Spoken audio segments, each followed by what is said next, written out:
Ladies and gentlemen, welcome back to Strange Brews. Today we're taking a day off from decks. We're going to talk a little bit about Strixhaven. We're going to keep it nice and casual. We're just going to kind of talk about some of the cards that we really like and some of the ones that we think will be impacting the metagame and we think are pretty cool from the set. We've Set in review. Set in review. Yeah, it's been a bit already. We were going to do this a couple times, but then plans kind of got disrupted and stuff. We wanted to bring you all guest appearances with guest decks before we talked about just stuff that just the two of us could do, and because of scheduling, we had to push this way back. So apologies, everybody. Yeah, but we are here today, and we're gonna talk about some of the cards. I think that first one I want to talk about very big, splashy, important card. I think a lot of people underrated it first. Josh, this is one you're particularly excited to talk about because you actually managed to get it on turn 1 the other day in a game. I have the hottest take ever regarding Wandering Archaic, which is the card Do tell. we're talking about. This is the best creature in cEDH. This is now the best creature in cEDH with the meta at the position it is where it is now. I assume by creature you mean you refer more to thing that actually stays out on the board and not like I consider Dockside Extortionist. It's like It's like a tribal sorcery goblin creature, where it's like you don't once you cast it, it does its thing, and you can like flicker it and abuse it, and like sure, but it's only really useful as a massive ritual or a combo piece. Wandering Archaic commands the game from the second it hits the table. Like Sean said, yes, I've been playing in a cEDH league in my local meta, playing an experiment, no reserveless Urza deck, which cuts a lot of cards I'd like to have, like Power Artifact, Grim Monolith. You lose that whole combo, but it was an interesting challenge as a deck builder. But I did manage to get that out in turn 1 in Urza, and then I followed it up with a turn 2 Urza, but the second I cast it, both of my opponents paused to go read it, groan audibly, and say, okay.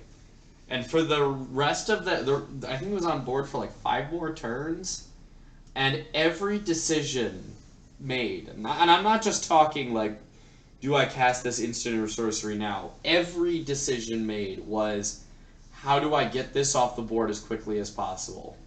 And yeah, I had like 3 removal spells thrown at it, and then I tried to counter them, and then they threw a counter at my counter, which meant I got a counter. I will say... Did they just forget? They just... No, well, they were hoping that one of the decks was a Keranos deck that is literally just like every counter spell ever printed. So he definitely like had more counters than me the majority of the time, but the problem is Wandering Archaic doubles up on everything, and I was also supplying my own counters, so by the time Wandering Archaic finally was exiled, about 5 turns had passed. I had drawn several cards, tutored twice, or once, twice, I can't remember. And then it was finally gotten rid of, but from the second it hit the table, the entire game revolved. This is what they mean when they talk about why Primeval Titan is banned in Commander, or why Sylvan Primordial is banned in Commander, because from the second it hits the table, the entire game becomes about that creature, and I had forgotten what that was like until I cast that Wandering Archaic. And that's not just the turn 1 Wandering Archaic, that is every time I have cast that card in every deck I have played it in. I also, and this, I don't know if this is the hotter take, this is the colorless Rhystic Study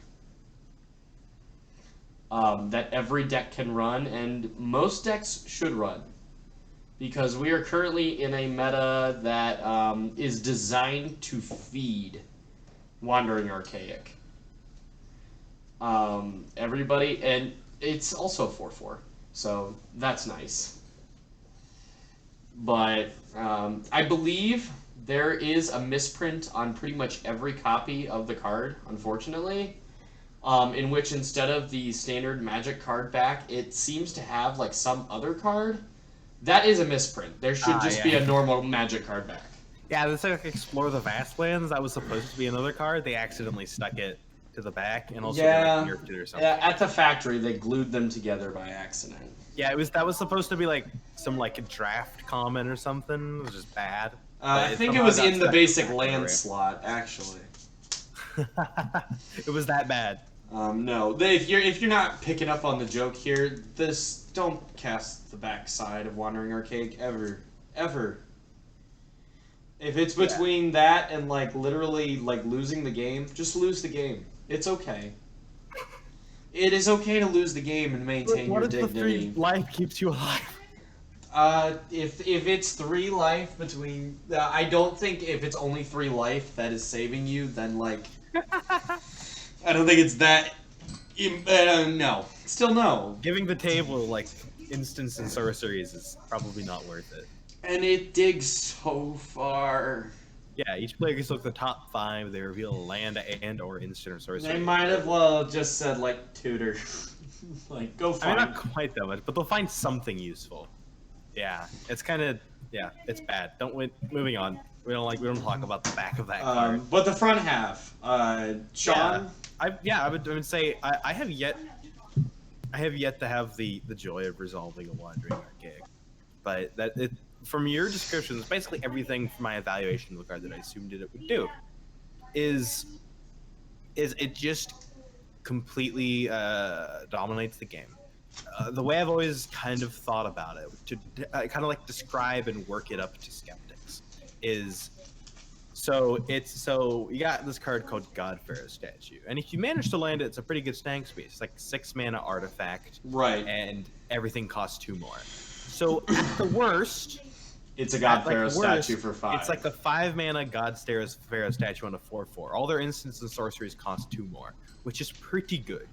Pretty good. That's a really, really hefty price for people to pay on their instants and sorceries. But here's the thing. That's not the only thing it does. If someone doesn't pay, you get a copy. Now, oftentimes people are gonna, they won't let you I have have never had someone pay.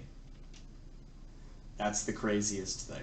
I have never had someone pay. I think that everyone is relying on everyone else. It almost seems like it creates like a pseudo extra player effect, where you have like the cards in your hand, the cards in your opponent's hands, and Wandering Archaic's hands, and then those are the tools that you use to like get your way to your win. But yeah, I have cast Spirits of the Abyss off of. I haven't cast Ad Nauseam yet. I feel like that's. Yeah, but I have cast Spirits of the Abyss. Here's the thing. What I would say is I feel that is an entirely a mistake on their part. They should not have done that. That situation was one where it was the last card in their hand. They were on 4 life, and it was literally the only thing. They're only out. Okay. And someone forced it, and I copied that force, targeting their peer, and I think both other players just kind of forgot that I was gonna get it. They were like, oh, he got to copy the Force of Will, so maybe just copies instants. And I'm like, okay, proceed to draw half my deck. And they're like, oh. Yeah. Well, we're all tapped out now, so. Yeah, I feel the more experience people have with this card, the more people realize, just don't play your things when, just don't play your impactful things when it's out, please, dear God. It's not, unless you can pay the 2. You better be able to pay the 2, and it better be worth it, because, oh my goodness. At the very worst, like you said, it is a God Pharaoh statue for 5 mana on a 4/4. At the best, this card has single-handedly gotten me to a win. Yeah, and let me say this: it is even better than that at its worst, because let me propose a scenario. Somebody uses a fully creature combo to make has a fully creature combo that can make infinite mana, so they can pay for all of the things. So they're playing infinite mana. So they're playing Animar, which is not a real deck. But continue. No. Let's say they're using Dockside and Temur Sabertooth. Okay, sure. That is actually or Baron Master Wizard, which people don't talk about. Or Dockside with Emil. They're using or Lord Drakus. Oh yeah, no, that uses Is this just an exercise to tell me I'm wrong and Dockside is the best creature in cEDH? It probably is, to be Okay. honest. It's kind of probably the. It's Cockside's kind of broken, but this is pretty close. But here's the thing: even if you're like this opponent was winning and they made infinite mana, they could pay for their like instants and sorceries to win the game. They cast an instant and sorcery like a tutor. Any counter spells that your opponents have, any interaction they have will be doubled up. You'll get 2 of them. So if they wanted to protect their combo, they would have to have 2, even if they had infinite mana to pay for all the triggers. So even if like it just does so much. If a player tries to combo off through it, any interaction from them, they will have to have extra mana for it, and any interaction from the other 2 opponents, they won't pay, and they'll just be 2 you'll get a copy of it, and then you get to do whatever you want with it. Probably, countering the same thing, obviously, because you want to stop the combo. But it really pulls massive weight.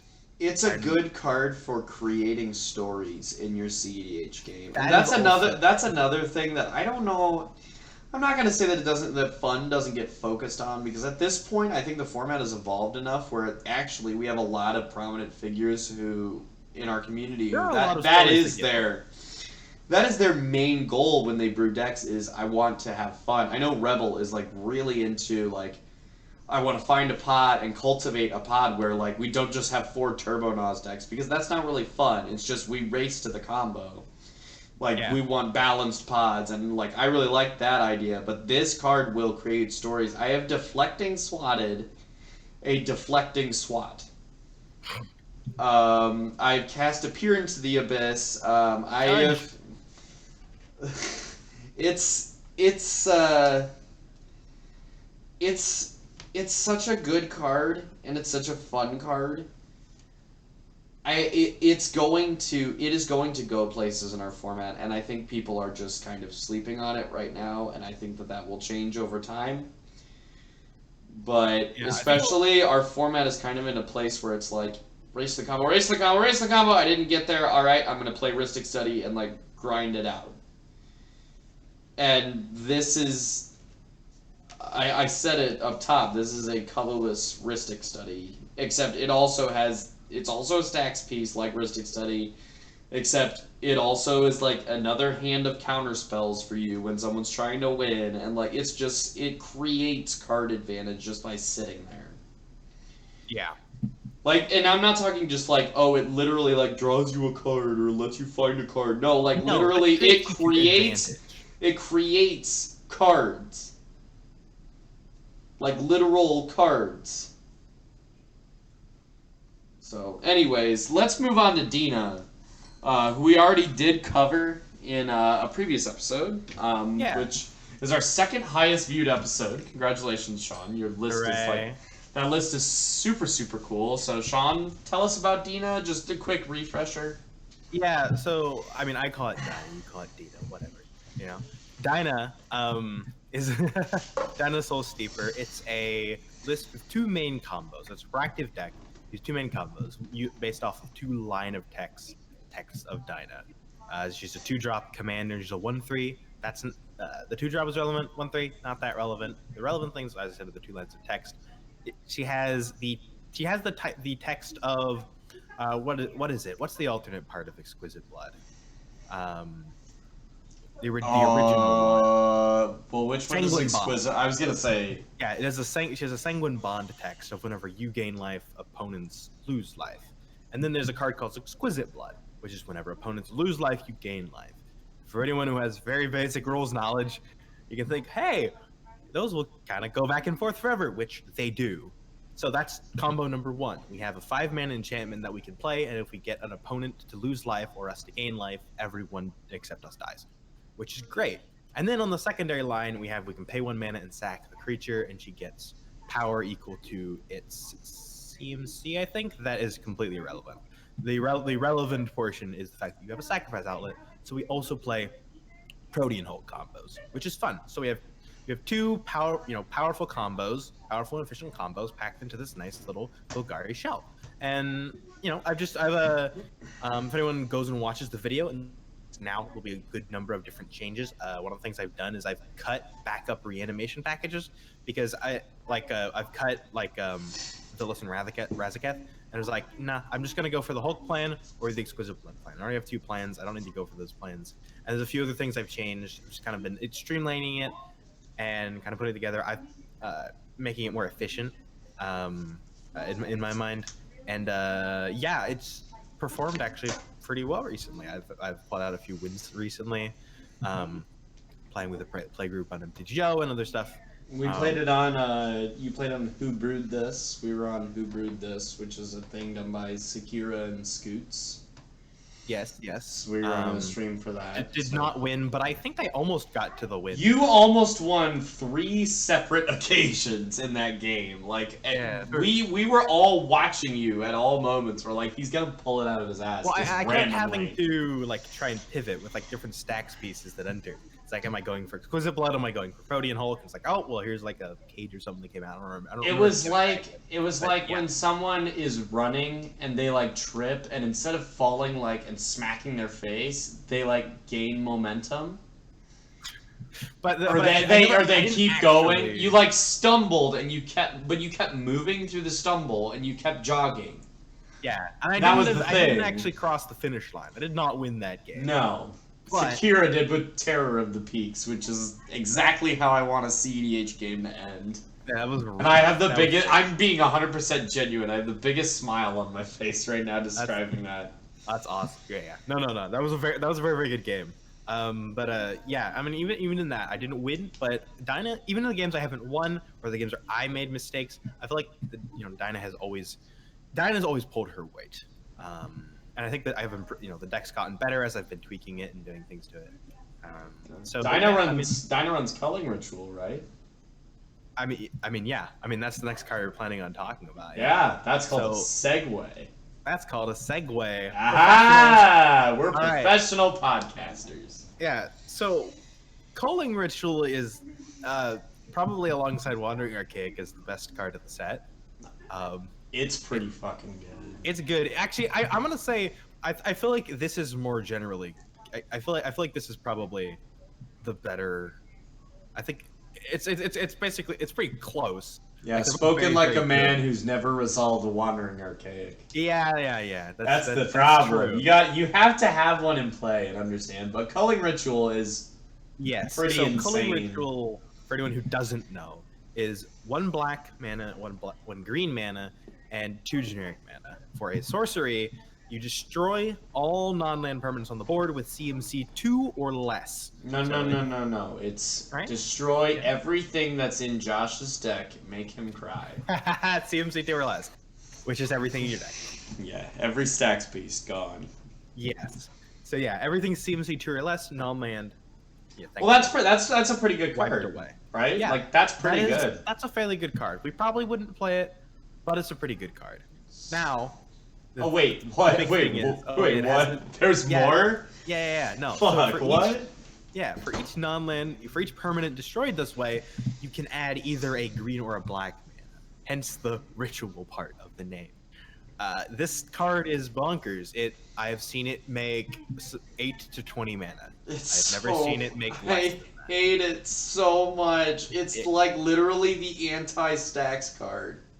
It is. Yeah, it's like, hey, but what if you had no more stacks, but also the mana you've been choking me off of? Now I have, like, shitloads. And this is another reason that we run a Shia and Sisay. Is it? Yeah, well, Duretti doesn't have a Shia, so...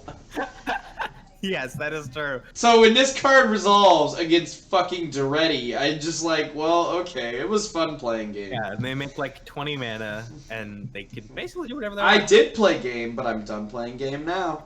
Done with game now. So game done. Culling Ritual, honestly, not too much to talk about.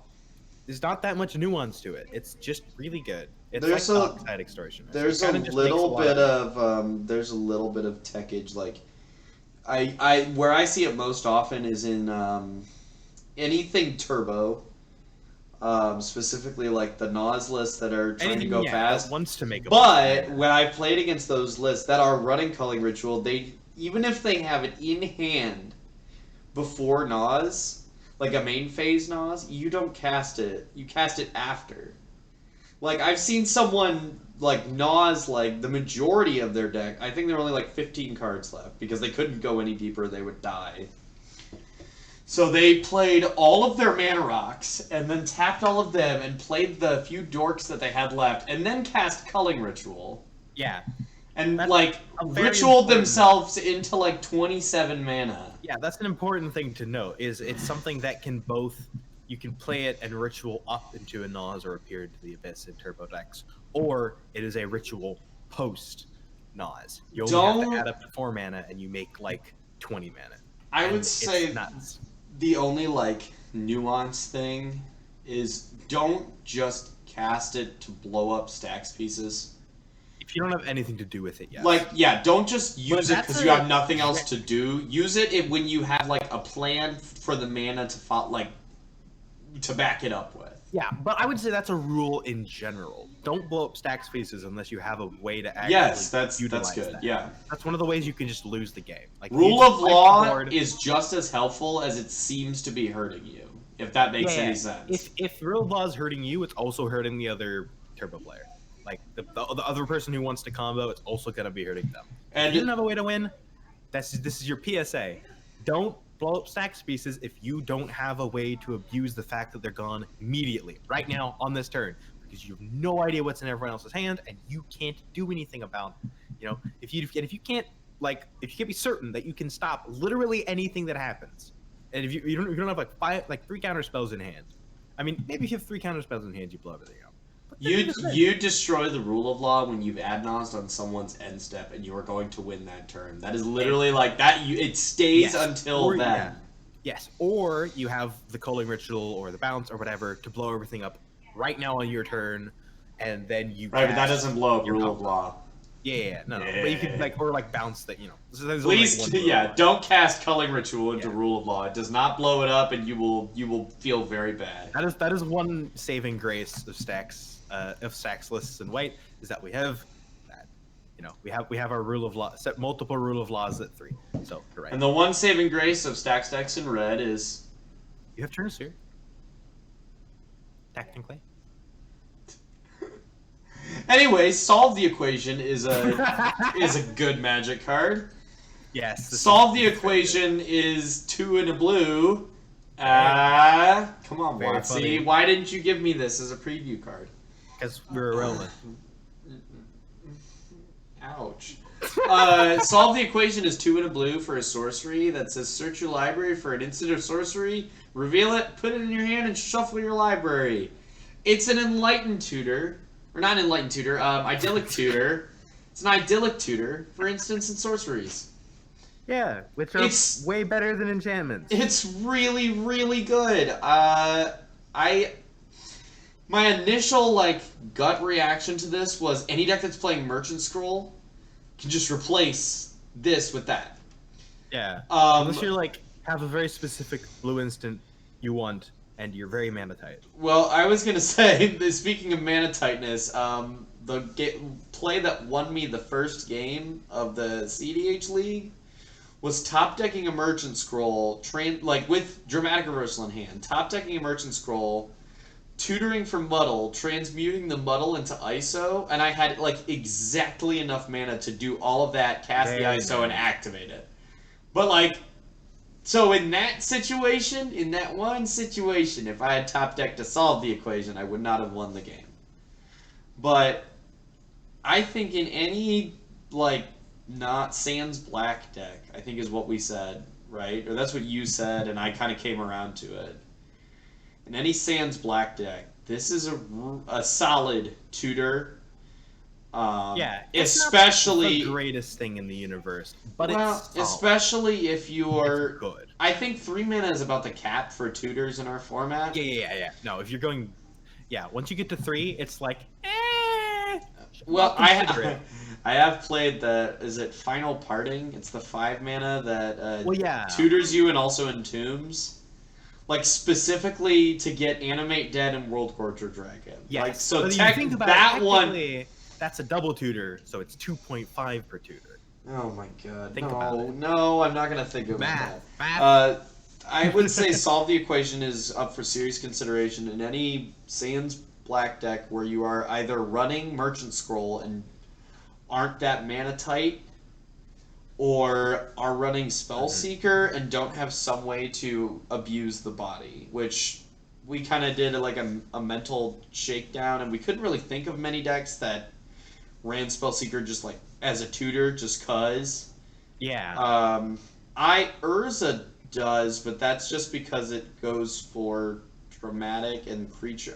Yeah, that was the only thing I was thinking is if, you're in deck, you're in like, Sans Black dramatic decks. Yeah. It's they might, they might run that. But I don't know all of the lists evolved in that realm, who runs Spellseeker most, but most of Spellseeker is like the fact that it's a body that you can like either flicker with a Flemmeray, or you can sack it to things, or you can, Neoform and Eldritch Evolution to things and do stuff like that. I would say this probably replaces Merchant Scroll, and probably not really Spellseeker. Like I would say in Urza, you are okay to play it over Spellseeker because the only advantage with Spellseeker is like, chain of Vapor into my own hand and play it again, which is easier to do than like cast Flood of Recollection and to get a tutor back. Like, so there are niche situations in like a mono blue deck, of which there are like a grand total of 1. But I've cast it a couple times and it doesn't feel bad casting it. I think it's don't dismiss it. Like keep it. I have a long box full of cards that like are just on the edge of playable. They just either need the right deck, or there's another card that's like slightly better, but in case I wanted to double up on that effect, like I have a box of those. Pick up one for that box. Pick up a Solve the Equation for that box. And while you're at it, pick up Flame Scroll Celebrant. Okay, so this is one that I really, really like. This is one I hadn't heard of until yeah, I mean, you until probably you heard about put it on the like, page. in the midst of it, but it's been a while. This is so Flame Scroll Celebrant. The front side is Flame Scroll Celebrant. It's a 2/1 for 2 red creature, human shaman, and it has whenever an opponent activates an ability that isn't a mana ability, Flame Scroll Celebrant deals 1 damage to that player. So this is marginally useful. Can disrupt things like Emil combos and other stuff, but it's an MDFC. It's half harsh mentor damage, but it also affects planeswalkers, which is cool. Yes. Yeah, but the backside is the real reason you run this. The front side you can just get incidental, like have it like be a stacks body value sometimes, which is cool. The backside is Revel in Silence. It is white for an instant. Your opponents can't cast spells or activate loyalty abilities of activate Planeswalker's loyalty abilities this turn. Exile Revel in Silence. So this is a new silence. It is basically for most intents and purposes a 2-mana silence. It just it is. It's just 2-mana silence that also affects Planeswalkers. I guess that's sometimes relevant, but yes, there are a lot of decks. Like Sans Black, I know Evolution decks love their silences. I mean, honestly, any deck, that you're in red and white. If you're playing some dumb Final Fortune deck, like, you should play this too. Well, I mean, yeah. If you're playing in red and white and you're playing combos, you should probably consider running this. You never run it over Silence or over another counterspell. Never this is literally if you are looking for another copy of Silence, which sometimes you are. I think a lot of decks are. Silence is a very, very good card. I would say it is better than some counterspells, yeah. I would say it is better than a counterspell on average in the situations that it's used in. Like, if it's used correctly, it is better than, like, if they made a 0-mana counter-target spell. Because it gives you a pseudo-emblem for that turn that says, I'm protected. Yeah, well, yeah, it has, nope, you can't do anything, goodbye. But it's also been cast on like upkeeps, which is kind of rude. But then like when you know that someone's about to go off, it's like almost an extra turn spell. like on the turn before, they like cast the demonic tutor, and then on the end step they vamp tutor, and you're like, okay, buddy, and It's then you like silence them on upkeep. something is happening now, and I need to buy it. So it's like almost better than Time Walk. Nah, not really. That probably not many things are better than Time Walk. It's kind yeah. One thing important to note with this card, Time Vault is better than Time Walk because you can do it multiple times. Like because have you ever played No Banless cEDH? I have not, but I have. That is the format. It's like Derevi Time Vault, Najila Time Vault, Leovold Time Vault. Those are the 3 decks.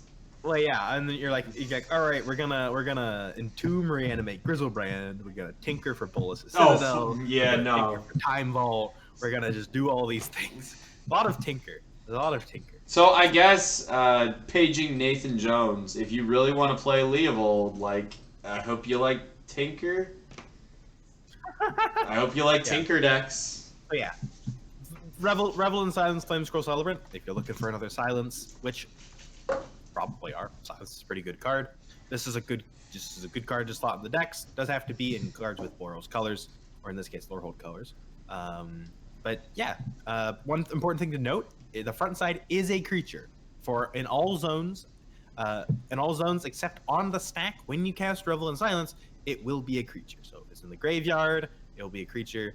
If it's, if it gets discarded, the graveyard will be a creature. When it's in the library, it's a creature, so you can fetch it up with Worldly Tutor, which is definitely a thing that can matter.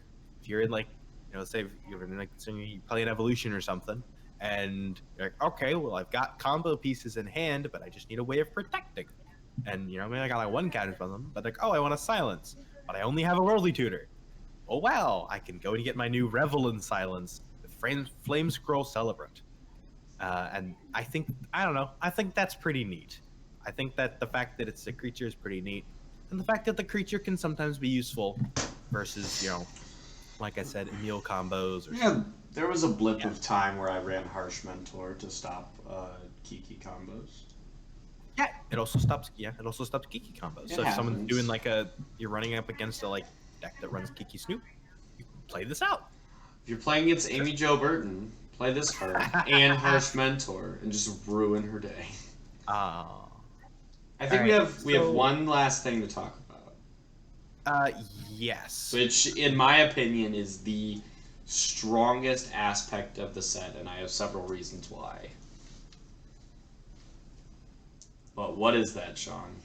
Oh, was that a tee off to me? Yeah, I put the ball on the tee and you walked away. What's your thing? All right. So, yes, Mystical Archives. Yes. It is a very, very cool thing. Remind everybody, Sean, when you started playing. I started playing in Dominaria. Around Dominaria time. So you did miss masterpieces then. Yeah. I kind of tangentially been yeah. But you're aware of them, but you never had the chase. Yeah, I was never opening the boosters with inventions or invocations. No. My first box that I ever bought was a box of Battle for Zendikar. Looking for expeditions. Anyone who is playing then remembers, and it's the same thing on the way back, all the way back to first run Zendikar had these things called hidden treasures, which was right before Zendikar came out. Suddenly, all of these 9/5 to 9 to 10 great power reserve list cards, really, really expensive things, started disappearing from the secondary market. They're all being bought up by this one buyer. And people are like, who is this person? Why are they hoarding all this? Well, as it turns out, that buyer was Wizards of the Coast. And they did this, so they did this thing where they inserted, I do not know the ratio, because I wasn't even playing back then, but they inserted randomly these cards into the first run of Zendikar. And so if you have a Zendikar booster box, of the original Zendikar, that you can prove is from that first run, you're talking about some big money just because there's a chance that there's like, I mean, there's been pictures of people pulling recalls, time walks, twisters, like Moxen. It was a real thing that was going on, but Battle for Zendikar block, Kaladesh block, and Amonkhet block kind of brought that back with masterpieces. So and like everybody calls the Kaladesh ones masterpieces, but I believe it was a masterpiece series. So you had the Zendikar Expeditions, the Kaladesh Inventions, and the Amonkhet Invocations, I think was how it worked. And they were all like, this is common knowledge for anyone who played them, but for anyone who didn't, this is your little lesson. They all had different art, like different unique borders. The Zendikar ones were like, they were like full art foil treatments of like highly desired lands in Battle for Zendikar, and then not so highly desired lands in Oath of the Gatewatch.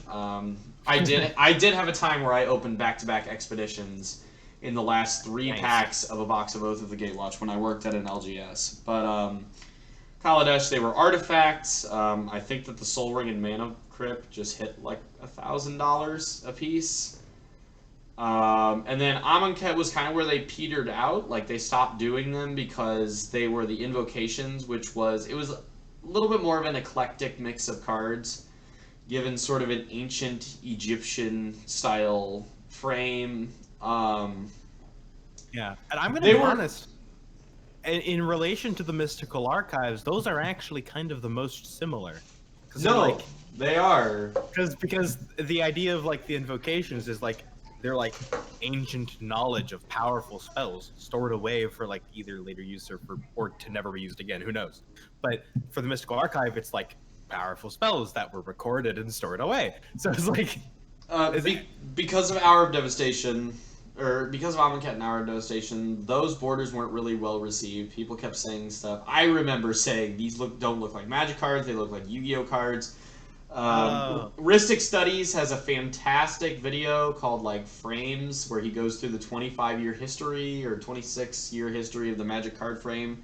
Check it out. He goes into it a lot more in depth, but this is that, except it's in every pack. Every single pack. This is the like eternal playable cards, like a curated list of spells. I think it's all instants and sorceries. Yeah.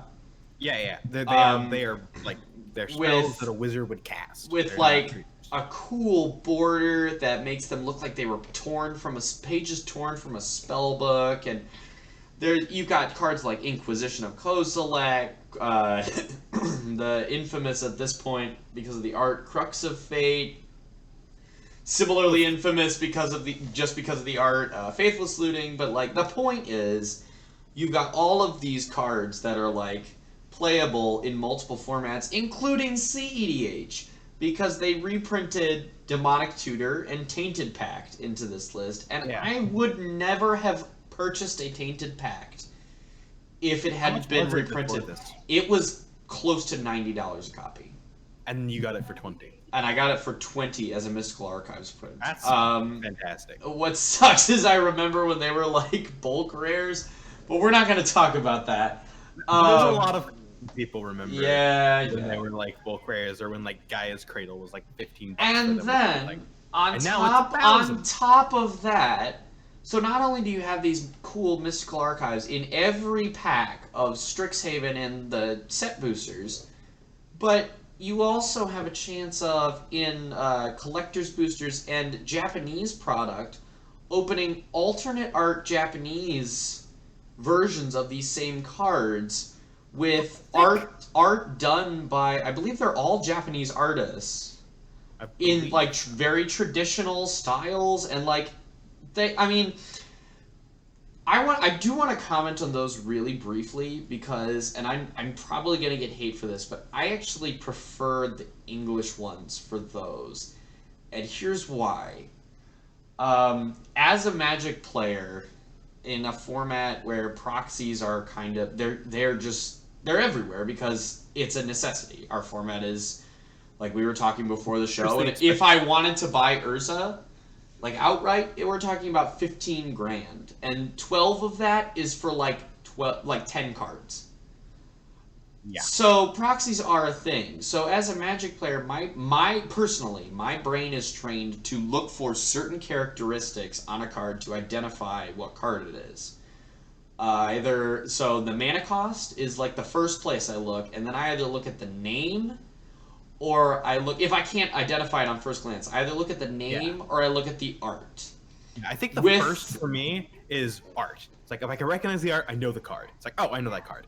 And then I'm like, and that's how I learn new cards too. Is I apply the same system. So with the Strixhaven Mystical Archives, like they all have different art, but they have the mana cost and they have the name. So when you cast Crux of Fate, I don't need to I don't need you to pull up a picture of Fate Reforged Crux of Fate just so I know I know what Crux of Fate does. My problem with the Japanese ones, and honestly, fucking beautiful as they are. I own several at this point just because I think they're fantastic works of art. But the only recognizable element is the mana cost. And because the name is, obviously, it's in Japanese, and the art is very different from what we would normally have on a Magic card.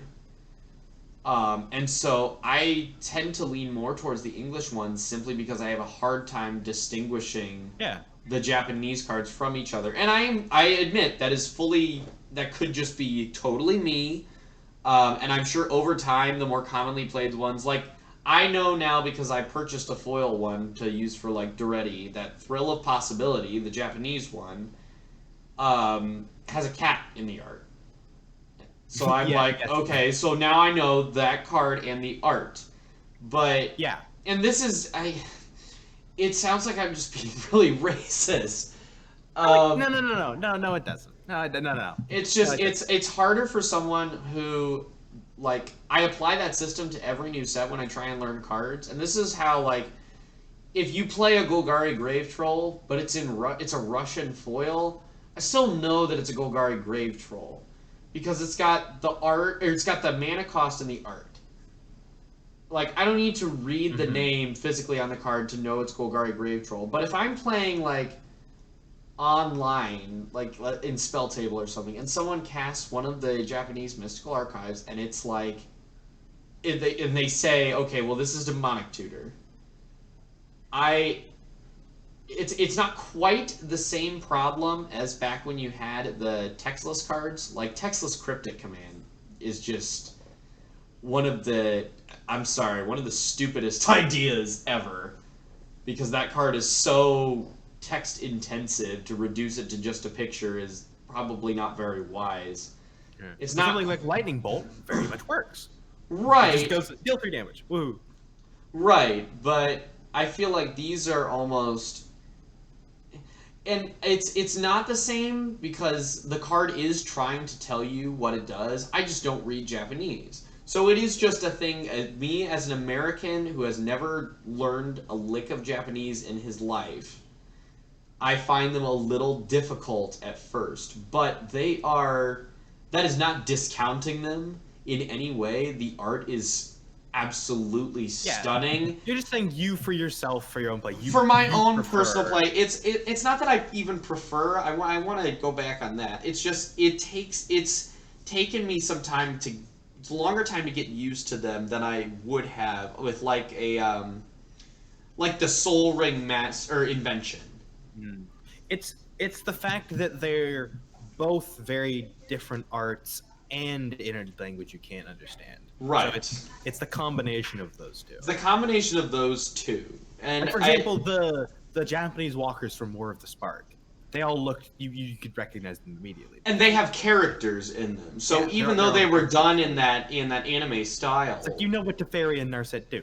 I know what Ashiok looks like. So while the art isn't literally the same on an alternate art Japanese Ashiok, because I own a Japanese Ashiok, but it's just a normal one. It's not the alternate anime one. But I still know that it's the same card because I recognize the character Ashiok. Yeah. The only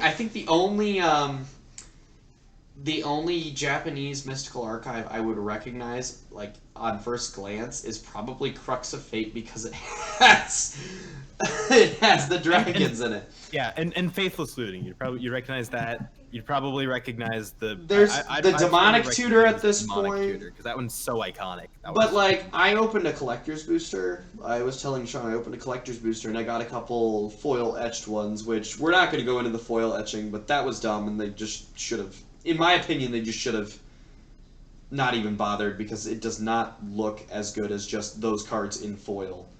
But I opened an etched foil Japanese Mystical Archives and I didn't know what card it was.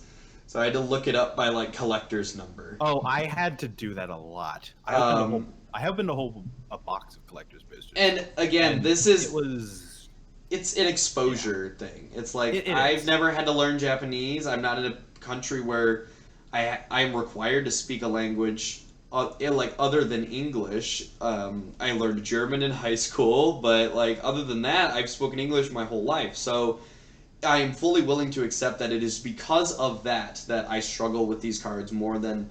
I mean, I showed them to a friend of mine who actually like teaches English in Japan. Like, so she speaks Japanese pretty regularly, and she was like, "Oh, these are super cool," and she read them off to me, and like, they're not 100% like word for words, but like, she was able to read them. So like for her, there was no problem. It's just because I do not read Japanese, these cards were a little bit harder to approach because the art was also a barrier. Or not a barrier, it was just like the art was also non-intuitive. In some cases. Like Thrill of Possibility, like I said, I know it has a cat, but I don't know why it has a cat. But the painting of the cat is really awesome. Yeah. Same with like the demonic tutor. It's really awesome. Yeah. So just kind of summarize it all up. This is honestly, despite I don't want to be negative. They're giving us stuff back. That was going to be my bring around point. Is they took away masterpieces, and this and the call time, like the alt borders, everything they're doing like that. It is cosmetic garbage that they put into every game nowadays, but they are just putting it in the normal booster packs. And it was at a rate of 1 in every pack. The fact, if you open just a normal booster box, you open just a $105 booster box, at release, you would get 36 Mystical Archive cards. You just get them. It's the rate of I don't know if I mentioned this, but the rate of masterpiece to like box, it was like one. It wasn't one in every case like everyone was saying. It was like 1 every 2 to 3 boxes. You would get one. Really? No, yeah. Oh, they were scarce. No, the 1 to 2 per box is that's the actual numbers for anyone who's like been opening Time Spiral Remastered and been like, "Oh, I got a foil! I'm so lucky!" Because everyone was saying it was like 1 to 2 per case. It's 1 to 2 per box, but masterpieces were like they were very, very rare, which is why it was nuts when I That's why it was nuts when I opened Forbidden Orchard and Wasteland out of the last 3 packs, like at the bottom of a box of Oath. Like that's why it was crazy, is because like. Opening one is wild, and then I opened the second one. Yeah. And then I sold them and bought another box. Yeah. Honestly, I'm just very, I'm quite happy with the Mystical Archive, and I hope that they continue with this stuff. There's one small thing I wanted to ask you about, Sean, before we wrap up here. I have noticed no problems with the foils this set. I have not checked mine, actually. I had a stack of just like common and uncommon like bulk foils from that I opened out of my set booster box, because I got a set booster this time around. I just had them sitting on my desk at my old apartment and then at the new place, and I'm looking at them now. They still have not. There's no sign of curling. Really? So this is all tentative, and I'm very hesitantly saying this, but they may have fixed that problem with Strixhaven. I know I've seen pictures of people hosting Warped Strixhaven, but the pictures I'm seeing don't look as bad as. I mean, Commander Legends was, quite frankly, unacceptable. And I Mhm. think that something has changed because this stack of foils is still flat. Huh. So, That's really anyways. awesome. Yeah. Anyways. I hope they continue the trend of I hope that they don't just this isn't just a one-off thing. I hope that in like just regular sets like this from now on we start getting stuff like this. I am actually the opposite. I hope they don't because I think it makes it more special when they do. But I also would not. I also would suppose not in this novelty complain. sense, yeah. But I would think not about it this way: complain. if it's the same quality stuff this every time, imagine how many good quality reprints that will make Tainted Pact level cards $20. I would like it. I want that unique border because like Zendikar Rising had it, Kaldheim had it, where like some of the cards Zendikar Rising X like that were more tied to like yeah. the flavor, like all the landfall cards from Zendikar Rising had a like a different border to them, and then some of the legend, like I think most of the legendary creatures from Kaldheim had a Norse themed border like that. I really want that to continue because that, especially on rares and mythics, that kind of stuff, along with full art and full art foil treatments or extended art or whatever they call it, that is what keeps cards cheap. The mystical archives I like because it's like related to the set and the way they tied it in was really clever, and there were a lot of different references to things from past sets and things that might be in future sets, like lore wise. But I would rather they focus effort on not breaking the game asunder like they seem to be trying to do in Modern Horizons 2. Just a slight teaser. Because Kind of we got our first wave of spoilers, and I have some we're getting one concerns. Monday, which is But I don't think we're going to talk about that now. we're not. Sean, anything else you wanted to add on Strixhaven? Honestly, the set overall, just it wasn't my favorite as far as like aesthetics or the overall cards, but some of the cards or some of like the favorite, but some of the individual cards that have come out of it were some of like my favorite ones, like Archaic and Culling Ritual and Dinah and just there's just some just very pretty good stuff in it. Even if I didn't necessarily gel with the theme overall. We didn't even talk about they fixed Boros. Oh yeah. Okay, well we'll just touch on it briefly. Okay, yeah, 5 minutes. So basically, they're now actually taking red white colors in this in this case the College of Lorehold, and from what we've seen in Modern Horizons 2, they are doing the exact same. What they have said is that red white will now have a graveyard sub theme. Like it seems like it's going to be permanent because from what we've seen, what they said about the themes for the two colors in Modern Horizons, red white is graveyard matters. That is like like white so black reanimation. Weird. But green black is it's gonna be like they're gonna have graveyard matters cards, and they did that here with Lorehold, and there's just a lot of really cool cards and a lot of really value cards that do really good things with like the graveyard and stuff, and it's just really cool to see it actually branching off in a direction to generate value that isn't just like what a lot of people said, just give them ways to draw cards. Yeah, I haven't bought any precons yet. I'm considering the Witherbloom one just because that's the college that I'm kind of. That and Lorehold are the ones that I'm kind of in between, and I think I'm gonna buy the Lorehold one and mess with it because I saw it on one of the Command Zones videos, and it pops off. Yeah, I'm glad that they're abandoning, or they're not abandoning, but they're moving away from combat and everything that Red White has been associated with previously, and they're not trying to go in a dumb direction like they did with Firesong and Sunspeaker, where there's not really there is support for reanimation in red-white. That may sound surprising, and you have to kind of look for it in an unorthodox way, but also Breath of Life is 3 and a white. So there is just a straight-up reanimation spell. You've also got things like Trash for Treasure and Duretti aren't literal reanimation spells, but they do bring their Graveyard Matters spells. So I'm glad that they have. It feels like they actually took the time to look at the card pool available and say, what can we do with this that is innovative, gives the red-white decks something interesting to do and powerful to do, and something that fits with what they already have. And I think that I love it. I love it.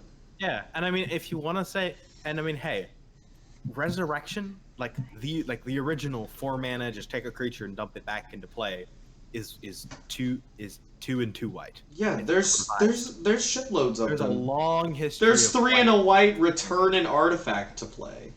Yeah, so yeah, I think this is fantastic direction for red-white colors. A great, graveyard and like multiple like types of returning multiple types of different non-land permanents that aren't creatures seems to be what they're going with. Like things that aren't like black specifically reanimates creatures, brings them back to life, and then red-white is like, oh yeah, but we can like bring back artifacts and we can like bring back planeswalkers and enchantments and other things and do that. And that seems really, really, really cool, and I'm really happy about that. So yeah, that's all I have to say on that. I'm really excited about the future of what red-white has in store for us. Yeah. Thanks Strixhaven for giving it a boost. Wow. So with all of that said, final thoughts on Strixhaven. Was it a success? Oh yeah, I would say it was absolutely a success. It brought a cool theme, a world we hadn't seen before. Some interesting cards. Some interesting themes, and yeah, I'd say overall it was a success. Not one of my like favorite top all-time sets, but it has some of my favorite cards in it. So how bad can it be if it has some like of your some of my favorite cards of the last few years in it? And thank you, Strixhaven, for not being Harry Potter. Yes, that's the other big thing. Is they had a very easy. It's just like hey, and it's like, oh no, there's houses, but they're actually quite different. They're all very unique, and they all do their very own unique thing. They're not just like the Harry Potter houses copy pasted, So it's good. It's good. It's a really good set. I'd give it like a solid like a B+ of a set. It's a very solid set. All right. I mean, you don't have to give it a letter grade. I just wanted to give it a letter grade. Oh, I'll give it just a B.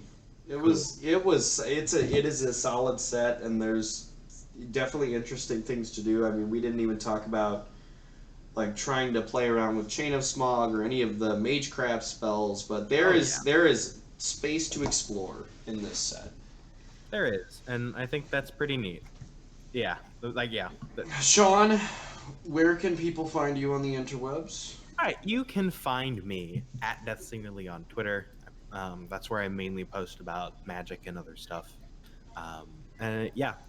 Probably will be posting and interacting a lot with people about Modern Horizons as of come Monday, because that's when spoilers start.